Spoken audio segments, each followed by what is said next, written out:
تا حالا حس کردی انگار اصلاً وجود نداری؟ وارد یه جمع شدی اما هیچ کس حتی سرشو بلند نکرد نگاهت کنه؟ حرف زدی ولی انگار صدات توی دیوار گم شد، نه گوش شنونده‌ای نه واکنشی. اون لحظه که حس می‌کنی نامرئی شدی، که دیده نمیشی، شنیده نمیشی و حتی بدتر نادیده گرفته میشی، بدون که وقتشه یه چیزی توی خودت رو تغییر بدی. توی این ویدیو قراره بری سراغ 7 تا از تاریکترین، خطرناکترین ولی قدرتمندترین تکنیک‌های روانشناسی، ترفندهایی که اگر یاد بگیریشون میتونی توی هر جمعی بدرخشی، توی هر مکالمه‌ای تأثیر بذاری و توی هر موقعیتی از موضع قدرت وارد شی. فرقی نمی‌کنه دانشجویی، کارمندی یا صاحب کسب و کار. حتی فرقی نمی‌کنه که همیشه گوشه‌گیر یا آدم اجتماعی. این تکنیک‌ها برای کسی ساخته شدن که دیگه نمیخواد نادیده گرفته بشه. پس اگه واقعاً دنبال قدرت واقعی توی ارتباطات انسانی هستی، تا آخر این ویدیو بمون، چون راز شماره 7 ممکنه تمام بازی رو برات عوض کنه. راز اول، زبان بدن، سلاح بی صدا ولی مرگبار. قبل از اینکه حتی یک کلمه حرف بزنی، بدن تو در حال فریاد زدنه. صاف وایسادی یا شل وایسادی؟ نگاهت متزلزله؟ دستهات لرزونه یا مطمئن؟ لبخندت کنترل شده است یا تصنعی؟ همین چیزای ظاهراً ساده 1000 تا پیام به طرف مقابل میفرسته. مغز طرف مقابل تو کمتر از 1 ثانیه دربارت قضاوت میکنه، بدون اینکه حتی بدون تو چی هستی. تحقیقات روانشناسی میگه وقتی بدن ما در ژست قدرت قرار میگیره، یعنی صاف وای میستیم، فضا اشغال میکنیم و دستهامون بازن، سطح هورمون استرس میاد پایین و تستوسترون، هورمون تسلط و برتری، بالا میره. یعنی فقط با تغییر زبان بدنت نه تنها قوی تر دیده میشی، بلکه واقعاً از درون هم قوی تر میشی. فکر کن وارد یه مصاحبه کاری شدی. 2 نفر با رزومه مشابه، یکی با شونه‌های افتاده، صدای لرزون و نگاه دوخته به زمین. اون یکی با حالت ایستاده، محکم، نگاه مستقیم و لحن با اقتدار. تو حدس بزن کی احتمال انتخابش بیشتره؟ زبان بدن فقط جست نیست، بیانی است. یه زبان پنهانه که باهاش جایگاه تو ذهن بقیه حک میکنی. دست از گوش کردن به حرفای قشنگ بردار، جلوی آینه تمرین کن. طرز راه رفتن، نگاه کردن، نشستن، چون وقتی بدن و ذهنت هماهنگ باشن، همه دنیا هم باهات هماهنگ میشن. راز دوم، آسیب پذیری هدفمند، نمایشی از قدرت، نه ضعف. خیلی ها فکر میکنن آسیب پذیری یعنی ضعف، یعنی خودتو کوچیک کنی و دیگران دلسوزت بشن. اما در واقعیت آسیب پذیری وقتی با آگاهی و انتخاب همراه باشه، میتونه یکی از عمیق‌ترین ابزارهای نفوذ باشه. مثلا وقتی داستانی از سختی یا اشتباه تعریف میکنی، اما نه برای ناله، بلکه برای نشون دادن رشدت. اون وقته که مردم هم باهات همدلی میکنن، هم بهت احترام میذارن. مثلا یه فروشنده‌ای که همیشه مشتریاش رو از دست میداد، یه بار تصمیم گرفت با تیمش درباره یه برخورد بد با یه مشتری حرف بزنه، ولی نه از سر گلایه، بلکه از زاویه یادگیری. گفت اون تجربه چطوری کمکش کرد صبورتر باشه، دقیق‌تر گوش بده و سریع واکنش نشون نده. نتیجه، بقیه بهش اعتماد بیشتری کردن. چرا؟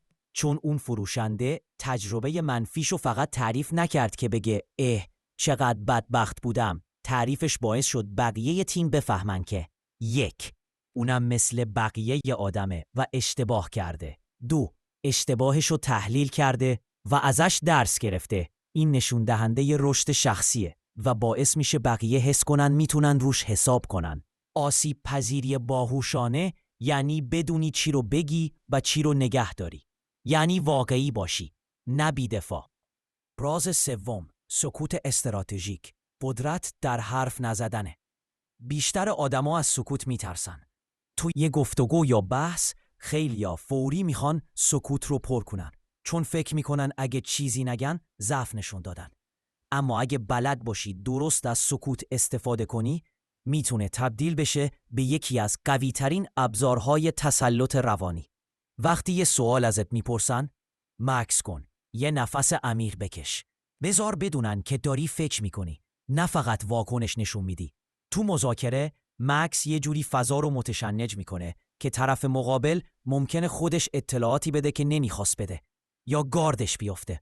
و تو از همین نقطه وارد میشی. قدرتت فقط تو حرف زدنت نیست. توی زمانیه که حرف نمیزنی. راز چهارم، تسلط نامرئی با نشونه‌های ظریف. قدرت واقعی توی رفتارهای بزرگ و پرسر و صدا نیست. توی نشونه‌های کوچیکیه که ناخودآگاه بقیه رو هدایت میکنه. مثلا دست دادن محکم، ایستادن بدون تزلزل، برقراری تماس چشمی در لحظه درست، یا حتی میزان نزدیکی فیزیکی که با بقیه داری. اگه کسی یه قدم عقب رفت، تو یه قدم آروم جلو برو. نه به شکلی تهدیدآمیز، فقط در حدی که نشون بدی عقب نمیری. اینجوری به صورت غیر مستقیم جایگاه تو توی جمع تثبیت میکنی. آدمای قوی نیازی به فریاد ندارن. حضورشون خودش یه فریاده. راز پنجم، قاطعیت با کنترل. خط قرمز تو خودت مشخص کن.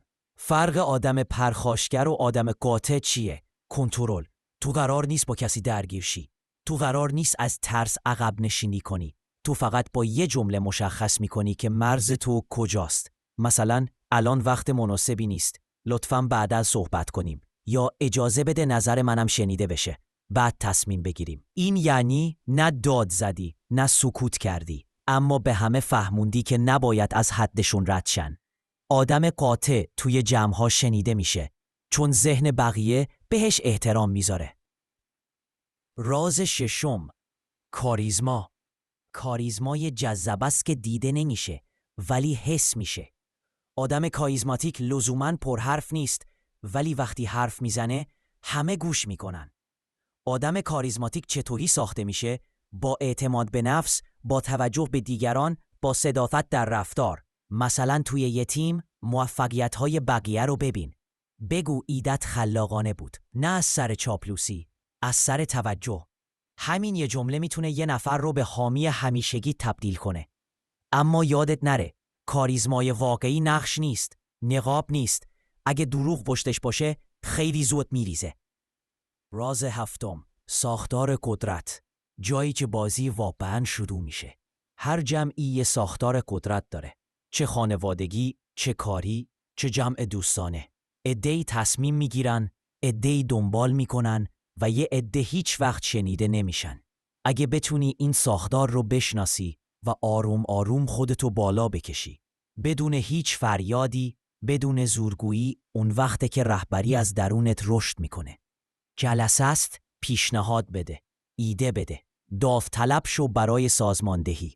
همین کارای کوچیکه که ذهن بقیه رو شکل میده. رهبر واقعی کسیه که مسئولیت میگیره، نه کنترل. این 7 تکنیک ساده نیستن، ولی واقعی‌اند. قدرت واقعی از تکرار و تمرین میاد. اگه فقط بشنوی و کاری نکنی، هیچ چیز تغییر نمیکنه. اما اگه از همین امروز شروع کنی، تغییر نه فقط توی ذهن بقیه، بلکه توی ذهن خودت هم اتفاق میافته. حالا نوبت توه. تا حالا شده یه رفتار خاص باعث بشه دیگران بهت احترام بیشتری بذارن؟ واسه من توی کامنت ها بنویس. من همشونو میخونم و جواب میدم. اگه این ویدیو برات مفید بود، لایک کن، سابسکرایب کن و یادت نره، قدرت واقعی همیشه از درون تو شروع میشه.